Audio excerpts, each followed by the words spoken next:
Bueno, y obviamente si ya terminaron la serie de Senderos de Soledad y no se han visto los libros o no recuerdan muy bien de qué va, se pueden estar preguntando qué tan diferente es de la versión original, y la respuesta es un poco.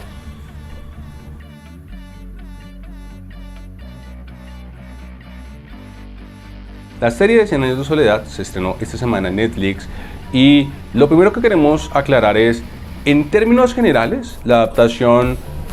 toma la buena decisión de elegir momentos claves, situaciones claves, historias clave para adaptar, y lo hace con un ritmo que se siente adecuado para lo que quiere intentar conseguir, que es básicamente contar esta versión, no vamos a decir light, pero sí un poco más condensada de la historia de 100 años de soledad.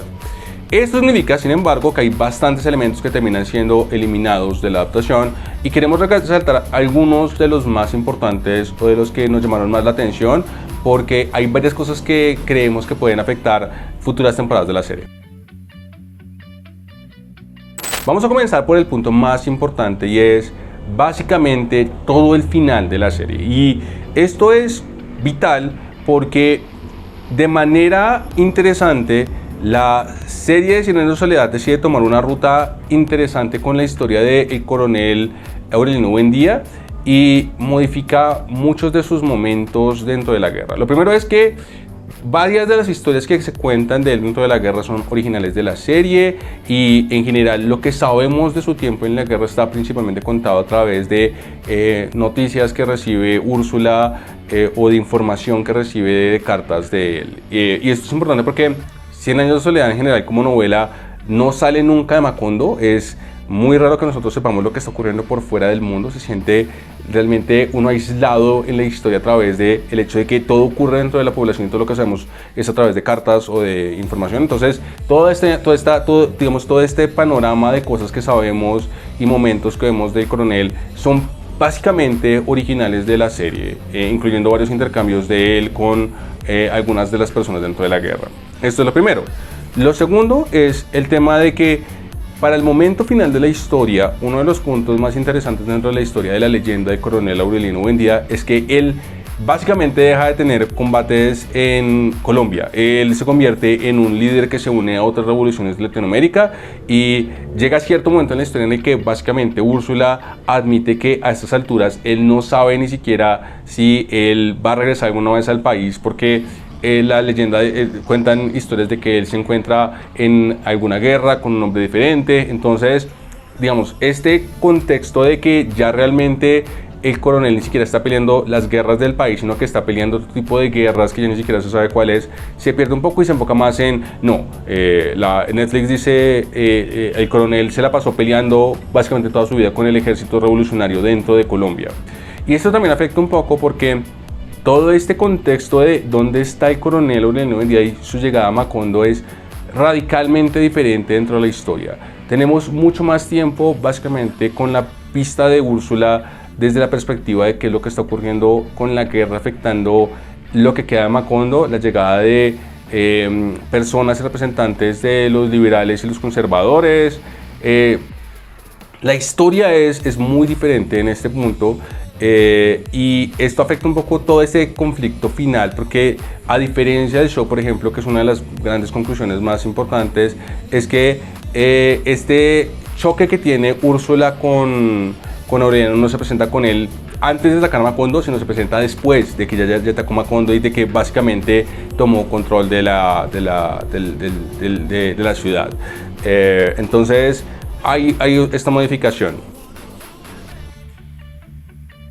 Otra modificación importante es sobre el destino de José Aureliano Buendía, que es el hijo del coronel Aureliano Buendía, y que en el último capítulo vemos que termina básicamente abandonando la casa y que se une a su padre. Voy a hacer una alerta. Y por supuesto, la alerta de spoilers está más que advertida, porque vamos a hacer comentarios sobre un montón de cosas del show. Entonces es posible que algunas de estas cosas ocurran dentro de la serie y otras no, pero quedan súper advertidos sobre cualquier tipo de spoilers que se pueda presentar. Y quizás otro de los puntos importantes viene a ser el destino de José Aureliano Buendía, que es el hijo del coronel Aureliano Buendía. En el show vemos básicamente el momento en el cual él se enamora de su tía y decide abandonar la casa después de que ella lo rechaza, con su padre teniendo esta visión de que él se unió al ejército del coronel Aureliano Buendía. Todo esto es original del show, realmente esto lo usamos a través de cartas y de documentos que nos llegan después. Entonces no es algo que nosotros realmente veamos a través directamente como lo vimos en el show. Y lo importante aquí es que, debido a lo que les contaba antes de cómo la historia realmente nunca nos muestra el destino de Aureliano, sino hasta mucho después, lo que ocurre es que mientras que toda esta leyenda del coronel se va desarrollando y se escuchan los relatos de la guerra que está teniendo y de este tipo de cosas, en algún momento nos enteramos de que José Aureliano terminó desertando un ejército revolucionario nicaragüense y regresó a Macondo nuevamente con la intención de pretender a su tía y de básicamente casarse con ella. Y todo esto ocurre de nuevo antes de que Aureliano ataque Macondo, lo cual es una diferencia súper importante porque al momento en el cual estamos en el final del show no sabemos dónde termina José Aureliano. Y de nuevo, dato importante, en la novela José Aureliano llega muchísimo antes de este ataque final a Macondo, continúa pretendiendo a su tía, eventualmente termina siendo básicamente otro de las personas que ella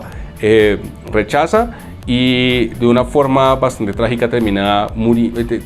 básicamente siendo asesinado poco antes de que su padre vuelva a tomar control de Macondo. Es un elemento como curioso que en la adaptación el personaje todavía siga vivo, o en teoría todavía siga vivo, mientras que en la novela a estas alturas él ya murió.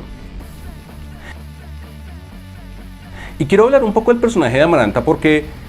aunque en general siento que la adaptación le hace mucha justicia a la mayoría de personajes, siento que el personaje de Amaranta es uno en particular que no se muestra de la forma quizás tan compleja y tan completa que es el personaje, principalmente a través de todas las historias de todos los pretendientes que Amaranta tiene y que ella termina básicamente rechazando. Dentro de la historia Slander tenemos esta gran historia de ella con Pietro Crespi, pero dentro de la novela son muchos más los personajes que terminan básicamente cortejando a Amaranta, y muchas veces las que ella termina básicamente rechazándolos. Y quizás una de las cosas que, no sé que me disgusta, pero que me hace falta de adaptación, es el hecho de que en las novelas es muy claro que Amaranta tiene una personalidad bastante compleja, porque ella llora cada vez que rechaza a uno de estos pretendientes. Ella los corteja y los termina despreciando con frialdad, pero a diferencia del show en el cual pareciera que ella casi no tuviera reacción a lo que está ocurriendo, cada vez que uno de estos pretendientes termina mostrándole su amor, ella lamenta, y en cierta forma García Márquez a través de la novela da a entender que ella también siente algo por ellos, pero parte de este tipo de personalidad, este voto que ella hace de no casarse con nadie, se convierte en este muro que nadie puede pasar, y siento que la adaptación pierde bastante de este tipo de elementos y lo convierte en una historia un poco más sencilla. De hecho, una buena parte de toda esta parte que les contaba antes, que se corta del final y que es reemplazado por estas historias de coronel en la adaptación, se dedica a explorar esta relación que tiene Amaranta con una serie de personajes que llegan a Macondo, que comienzan a cortejarla, y ella de nuevo con esta tensión constante de atenderlos, de cortejarlos, de mostrar cierto interés, y de luego básicamente decirles que nunca se va a casar con ellos y cerrar sus puertas. Otro punto que me parece importante de la adaptación es la forma como intentan adaptar toda la historia de Remedios, que quizás es uno de los puntos más problemáticos, por así decirlo, de Cien Años de Soledad. La idea de que el coronel Aureliano Buendía, o Aureliano en ese momento, haya decidido casarse con una niña, y la adaptación hace cambios importantes, nunca se aleja del hecho de que realmente ella sigue siendo una niña, pero en la novela queda muchísimo más claro el nivel infantil y el nivel de diferencia de edad que tienen ambos personajes, sobre todo cuando él comienza a cortejarla. Ahí, por ejemplo, cuando esta escena en la cual el papá la manda a traer. En la novela no es tan gracial como ella, que aparece con su vestido y que aparece, sino literalmente la describen como una niña que acaban de levantar de la cama, que estaba durmiendo profundamente y que incluso está haciendo como medio pataleta por el hecho que la estén levantando. El hecho de que incluso después de que ellos se van a vivir, ella sigue coleccionando muñecas y el coronel mantiene las muñecas después de su muerte. Y yo asumo que la razón por la cual Netflix se alejó un poco de esto fue porque entendía que este puede ser uno de los puntos más controversiales y difíciles, sobre todo para personas por fuera del país, de digerir de la historia de García Márquez, de manera que intentaron entregar una versión en la cual obviamente se entiende que por el momento era algo normal el hecho de que una niña de esta edad terminara con una persona mayor estando casada, pero no al punto de demostrar el nivel de lo infantil que era Remedios, incluso después de haberse comprometido con Aureliano.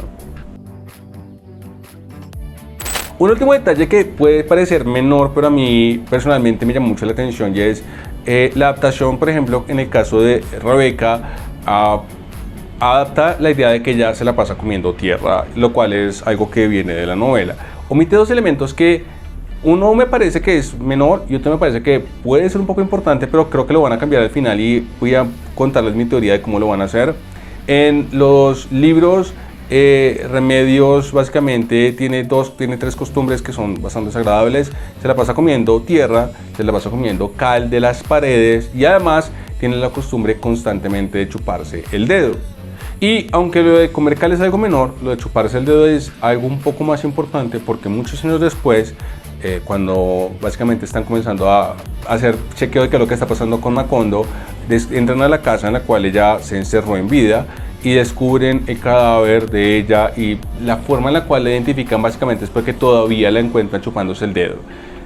No sé cómo van a hacer algo similar en el show, pero me pareció como una cosa importante el hecho de que no quisieran adaptar exactamente todo este tipo de tics del personaje. Ah, y por cierto, hablando de Rebeca, la serie hace algo muy interesante con el famoso saco de los huesos. En el show lo que vemos es que el saco primero tiene esta capacidad de constantemente estarse moviendo. En la novela no es una cosa que digan, sino que comentaban que usualmente tenía la costumbre de aparecer en el lugar que las personas menos esperaban. Pero además de esto, en la serie de Netflix hay una pequeña escena que quizás muchos no pillan, y hay un momento en el cual el saco se está moviendo por la sala mientras que están haciendo renovaciones, y uno de los obreros coge el saco y se encarga de utilizarlo como reforzamiento por una de las paredes, básicamente poniéndolo dentro de una pared. En la novela no pasa esto, sino después de que inauguran el cementerio de Macondo para enterrar a Melquiades, aprovechan y de paso entierran a los padres de Rebeca con el saco de los huesos.